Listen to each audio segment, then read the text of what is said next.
You're listening to The Apple and Biscuit Show with Jason Nicholas and Dr. Neil Hillman. Hello, and a very warm welcome to this edition of the show. I'm Dr. Neil Hillman. And I'm Jason Nicholas. We're two seasoned professionals working in the film and television sound industry.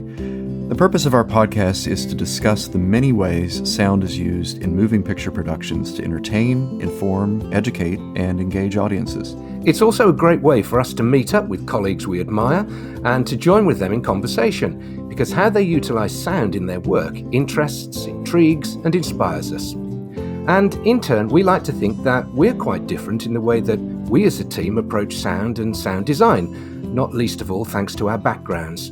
Whilst we're both long-standing and current practitioners who've spent years carrying out location sound recording, dialogue editing, and being re-recording mixers, we also have strong academic links to the topic of moving picture sound. Jason with an interest in human psychology, and me with a research background in sound design and its effects on human emotions. And so in this respect, our call to action is that we hope you'll feel a connection to us after listening to the programme. Hopefully the content of our podcast and the guests who join us will prove enlightening to anyone with an interest in the medium and the part that sound plays in filmmaking, regardless of their level of experience. Maybe you're a student just embarking on your studies, an industry newcomer, or you're already an experienced professional. Maybe you just love movies. Wherever you join us from, you're welcome along, and as always, we look forward to learning more than a thing or two from our guests. Today on the show, we're talking with one of Australia's most up-and-coming and in-demand sound designers, Andrew Dean. Andrew is from Bathurst, where his first job was at the Metro Cinema, a 5-screen theatre that clearly whetted his appetite for working in the film industry. He moved to Sydney and attended the Australian Institute of Music and completed a Bachelor of Music degree, majoring in audio production in 2016. This led to work in several Sydney recording studios as an assistant, but then he changed from a career in music recording to one in television sound, with a move to Australian broadcaster SBS, where he became an audio director, working on many SBS productions. Still, he decided he wanted to learn more about narrative filmmaking, and in particular, audio storytelling. And so, in 2022, he completed a master's degree in film sound at the Australian Film, Television and Radio School, better known in the industry as AFTRS. This was certainly a fruitful time for Andrew, as whilst he was there, he supervised the sound for the film Mud Crab, which won the award for Best Sound at the 2023 St Kilda Film Festival. Subsequently, he's mixed and supervised films such as Reunion, The Replica, We Used to Own Houses, and Gorgo. And Jason and I have been privileged to watch his latest feature film, Salt Along the Tongue, ahead of its imminent theatrical release. Welcome, Andrew. Are you well? And where do we find you today? Thank you. Hi. Yes, I'm very well. I'm in sunny Woolloomooloo in the middle of Sydney today. Well, we're eager to talk to you about the sound design of 3 of your recent films, ones that really captured Jason and my attention. But first, I'm interested to know where this desire for movie sound came from, rather than you continuing your career in music. Yes, I guess that it all began at the Institute of Music when I was studying a degree to actually work in recording studios, recording and mixing music and bands. And I had, towards the end of the degree, I had to fill a couple of elective classes just to finish, just to graduate. And Beau Sherrard, my subject coordinator, insisted that I try this sound for screen intro class, and it absolutely blew me away. Michael McLennan taught it, and it just kind of really opened my eyes. Only kind of for a couple of months, because I would soon graduate and chase the recording studio route for a while, but it was always kind of itching me in the back of my mind, this kind of adding and augmenting the narrative of what you see in a picture with sound. So let's take a deep dive into the sound aesthetic for film number 1, and we've chosen Mud Crab. Now, this is a film where you first worked with Nathan Turnbull, who you've recently completed a full-length feature with, and you were the re-recording mixer on Mud Crab.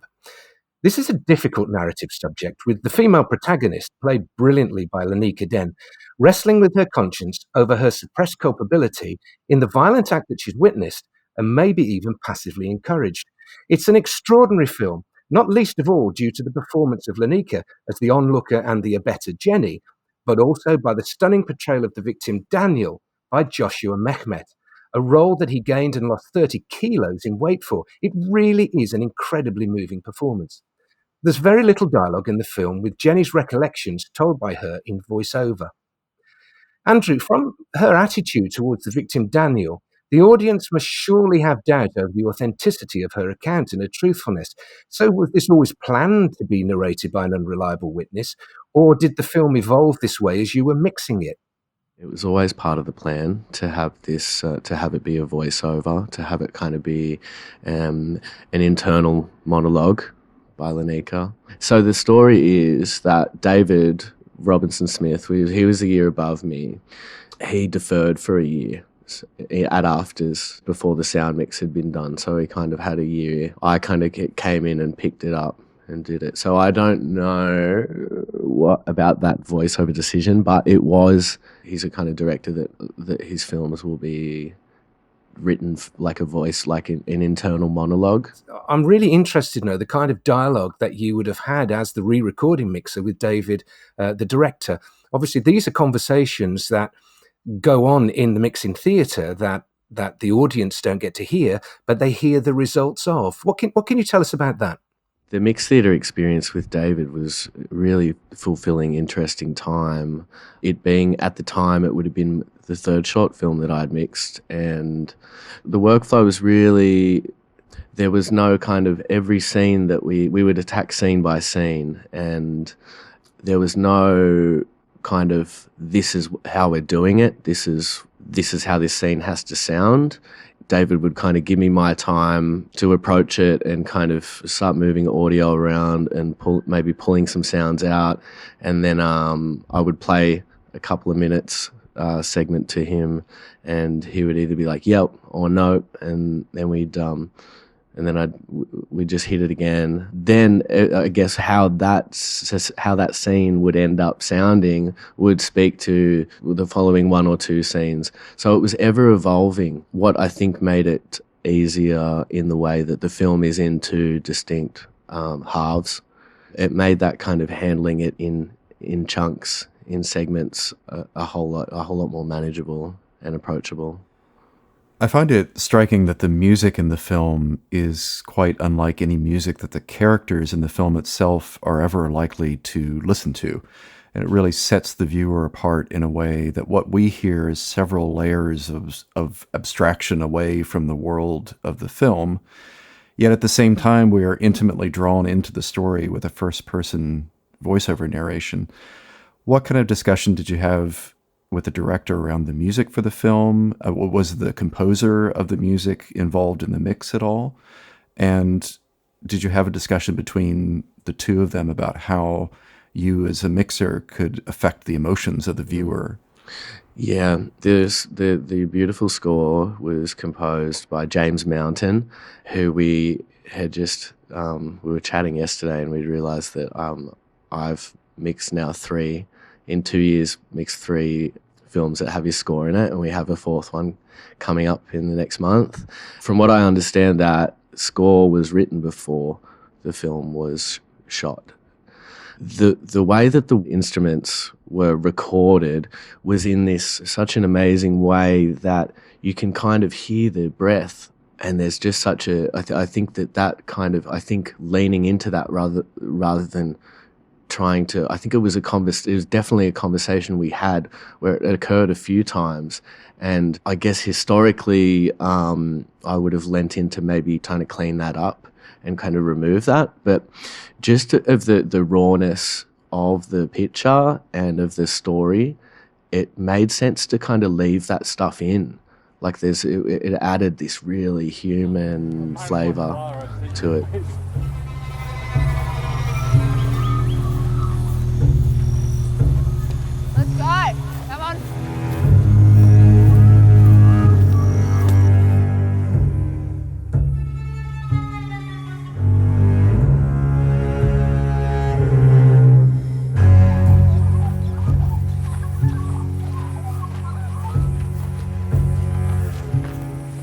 What the fuck are you doing, mate?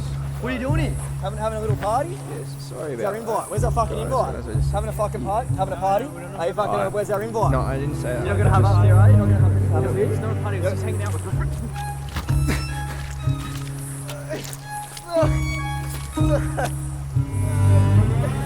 What are you fucking doing? Huh? Not having us here.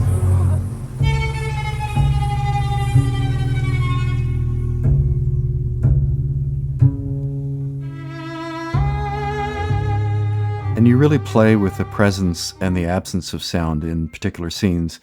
When the main character, Daniel, is walking along the line of houses under construction, we hear the ambient sounds of insects.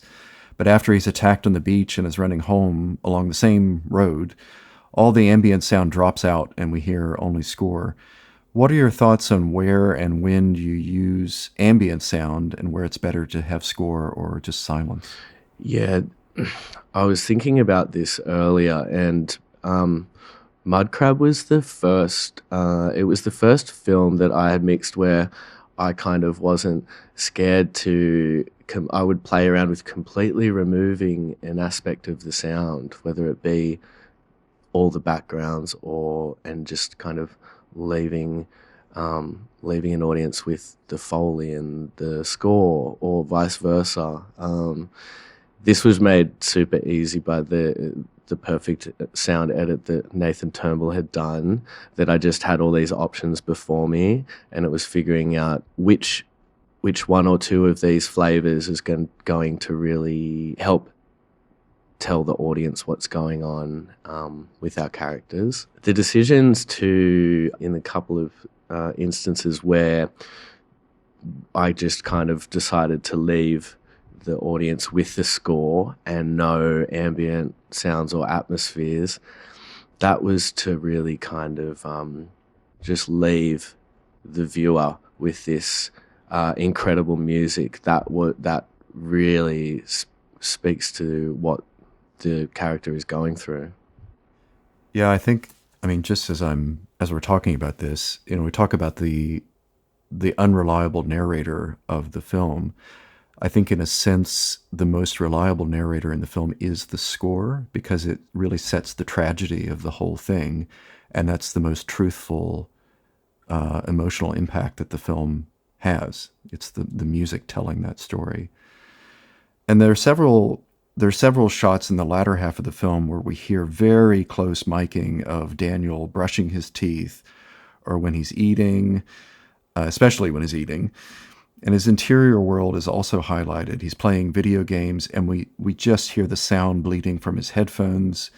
And the visual storytelling takes a turn as well in the second half of the film as we go from summer to these muted winter tones. Did the director intentionally close everything down in response to Daniel's world closing in as well? That was a really important note from David for the second half of the film, for those really enclosed in sounds, like in the bathroom, brushing of the teeth, I'm sitting on the couch by myself playing video games, or even in the fish and chip shop, compared to the start of the film where it's really open and airy. You just kind of are left with the character and the Foley of him, which was all Nathan Turnbull that recorded all that Foley himself. It was a really important thing that we spent the most time on, I would say, in the mix, was kind of really having, especially with those headphones where he's playing Call of Duty or whatever, and you can just hear the clicking of the controller and his breathing, and it was just really meant to just kind of give you a sense of how alone he is now, and he's just there with himself. And also the kind of when he's laying in bed turning over and it's raining outside and you can just hear the kind of creaks in the bed. That was all really really planned, purposefully sound design.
I'm amazingly impressed on how much effort went into a short film with all involved here. Yeah, yeah. I was forever grateful to Adam Daniel, actually, one of the producers of Mudcrab that got me on. I had worked not long before with him on his student film The Replica, and I'm just about to work on his new film The Echo Point, but we're very grateful to be able to work on such an amazing story. The second of the three films we're both interested in discussing with you is Gorgo. The plot is rather cleverly based on the Greek mythological story of Medusa and the consequences of her rape by Poseidon in the temple of Athena. But it's set in the Greece and Australia of, and I'm guessing from the briefest glimpse of a period car, the late 1950s, possibly the early 1960s. But the difficult themes of the presence of a sexual predator, rape, guilt, blame, betrayal and punishment are all encountered by our Medusa as she follows her closest friend Athena to Australia for an arranged marriage. This is at the behest of Athena to a stranger, after travelling to a strange land and arriving at a strange, unwelcome household. Andrew, the dialogue's all in Greek. How was that to dialogue edit, to mix for pace and emphasis, and of course for authenticity? I'm assuming you're not a native Greek speaker. Yeah, that was it was quite challenging to handle the dialogue edit of language that I do not know how to speak. Had a lot of help. Ven, the director, amazing director, being Greek himself, and we had a translator on call to figure out if I needed to pull handles out on any little words or consonants that I missed that were incredibly important.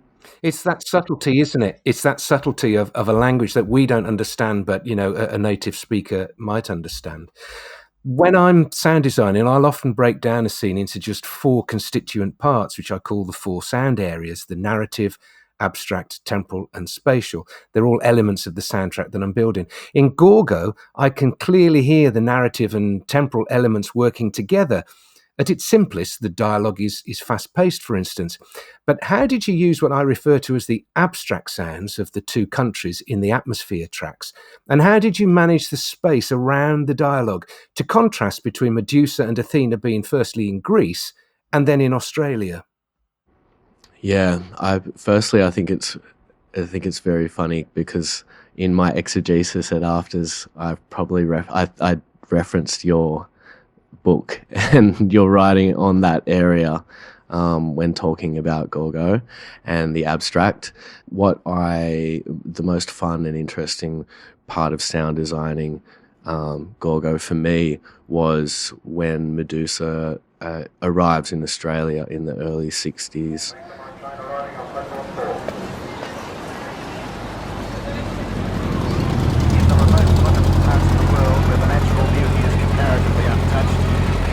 So much more relaxed and happy as we were.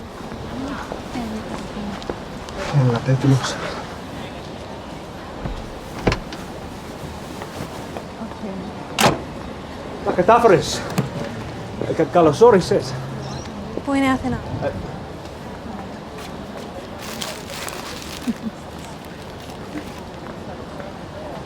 Ελπίζω να σου αρέσουν. Ευχαριστώ. Έλα.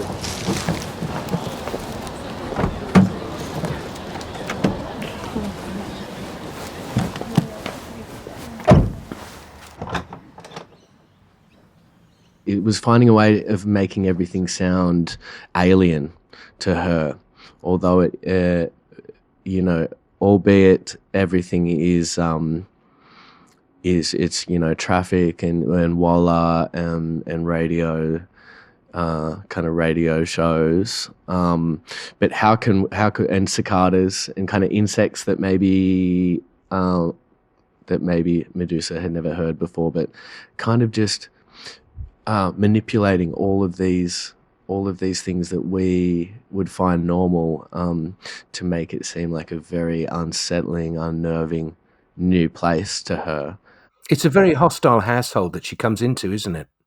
It is, yeah, incredibly, and the way it was, arranged, directed, and shot by Ven and Petra Leslie, the cinematographer. It was you were left at times just in the first moments that Medusa arrives in the house.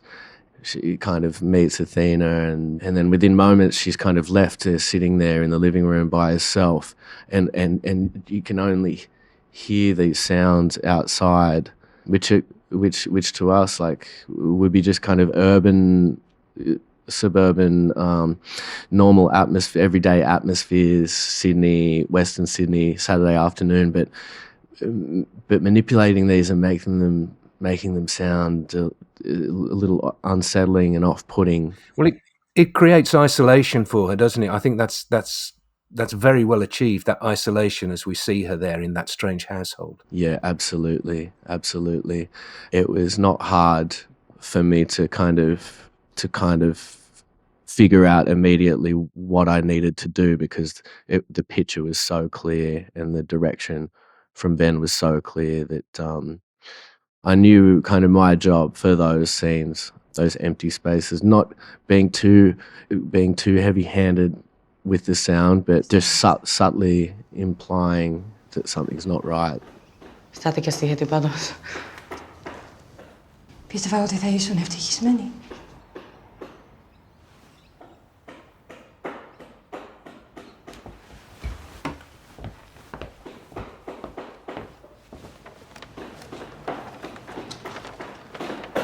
Γαμώτο!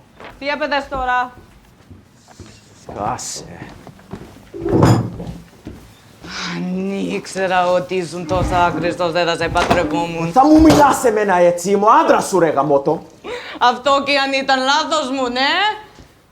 Βούλωστο, γαϊδούρα. There's a couple of shots in the film where Medusa's story and her character are revealed almost wholly with sound.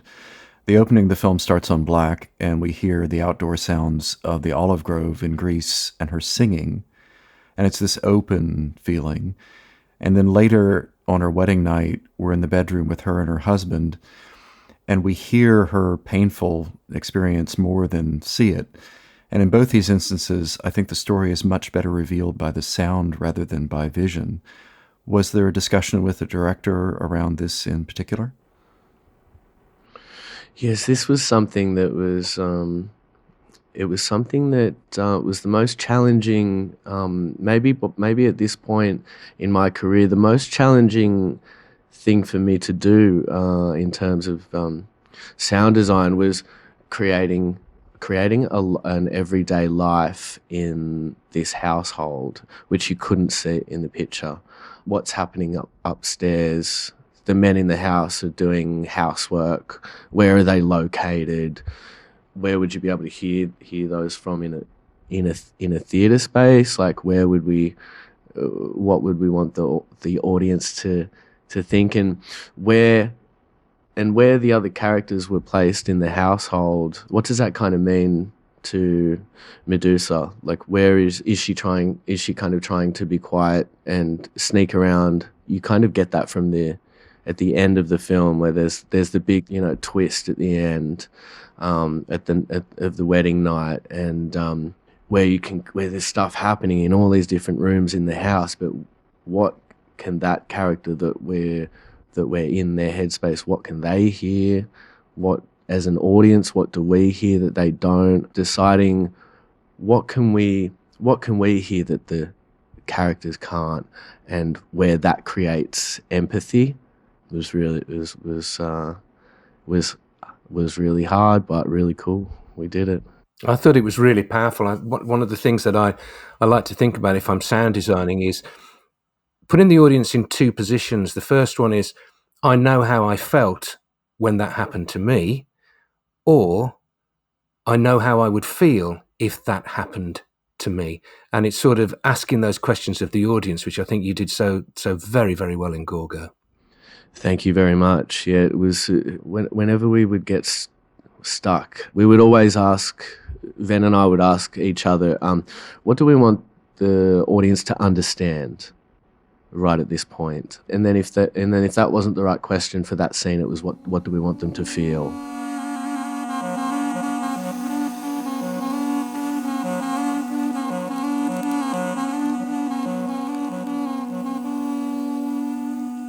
The twist came brilliantly. I didn't see it coming, and I enjoyed it very much. That's really cool. I'm glad.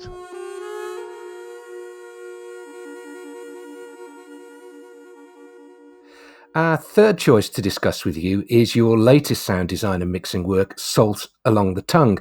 And the first thing I have to say is, what a complex film this is to get your head around.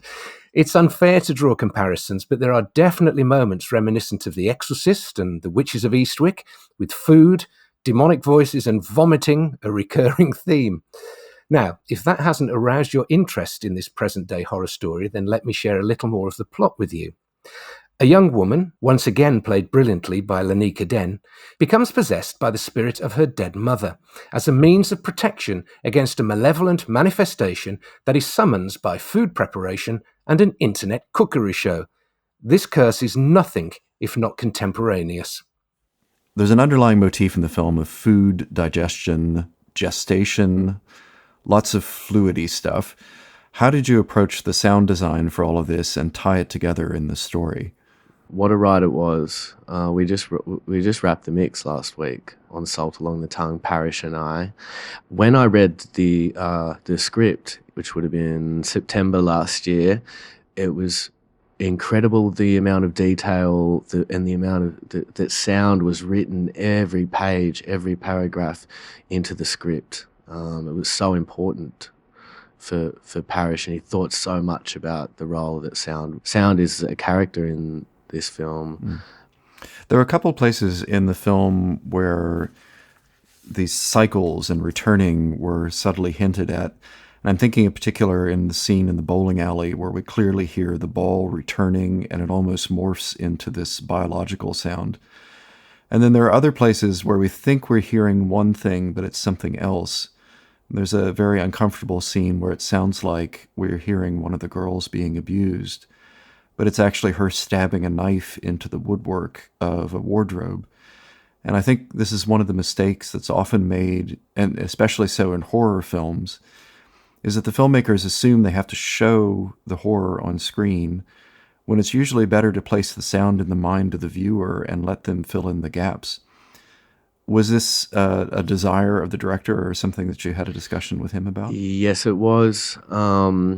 It was a desire to kind of leave this thought with the audience of what could be happening when you hear something and don't see it. With this film in particular, my northern star for it was that Hitchcock quote, it's not the bang but the anticipation of it. Yeah, that's really cool. I'm really glad that you said that about the bowling alley, the cycle scene, because that was the intent, and that was Parish really wanted. That's when Lanika's character realizes that this cycle of life and family and motherhood, and to do that with the sound of a bowling ball returning back down the alley.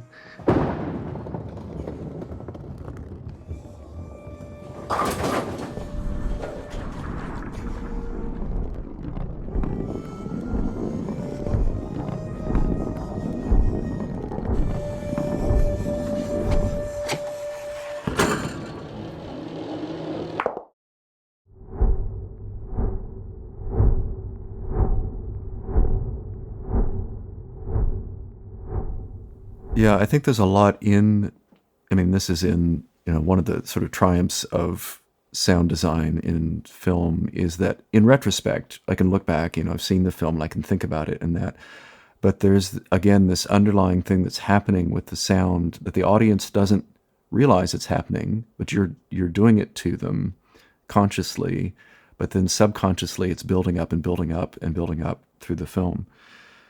And a good portion of the film is in flashback, or it's set in some sort of middle spirit world where it's unclear whether this is taking place in reality or it's some form of abstraction from it. What kind of considerations did you have mixing the film for these different experiences that the characters were having? Because we sort of have multiple storylines happening at the same time. Is there a different sound space for each of the different characters? There is. That was such clear, incredible direction from Parish, that the soundscape and the backgrounds and the atmospheres, whenever we were in, depending on which character's world that we were in, which of the ladies' world we were in Carol's or Mina's, and it was down to the animals that you hear and the layers of wind, and even when we're in Yuma's world, that we needed to have these ocean sounds far away, and it made my job really fun and really easy, kind of knowing where to go, already having a storytelling tool in the arsenal for each scene in terms of layers of backgrounds.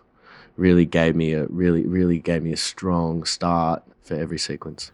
And we talk about the use of sound to tell a story and to get the audience set an understanding of what's going on.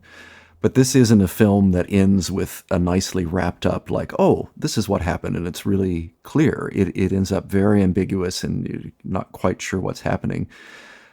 Was there a deliberate attempt in some circumstances to not confuse the audience, but leave things more open than, a normal cut and dry telling of the story? There would have been in the writing of the script, like, okay, we're not going to wrap this up nicely. This is going to be very abstract, kind of surreal. How much leeway did the director give you with, okay, just make this really bizarre? Yeah, I was given so much freedom to express, to kind of paint what I felt that each scene needed. Of course, there was, for a lot of the film, it was Parish had this exact kind of structure sound-wise for a lot of it, mainly in terms of these different what characters' world we were in, and how the kind of atmospheric sounds would give us that. But it's when I began to really experiment again in the way that I had first done mixing mud crab, where in Salt Along the Tongue I would start employing a similar thing where I would totally pull out a lot of the sounds, and a lot of the scenes in the bowling alley, we had so many layers, and it was amazingly sound edited. But I thought, what can we really do here to make it sound so unsettling? And it was just kind of leaving the breaths and the footsteps and just the ball rolling down the alley. I'm really, really grateful to Parish for kind of just giving me free rein with that stuff.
be pre-mixing it, and I was like, hold on, let me try something here. I think I've got an idea, and I would do it, and it would be so different to how it was edited, and it would be just so sparse.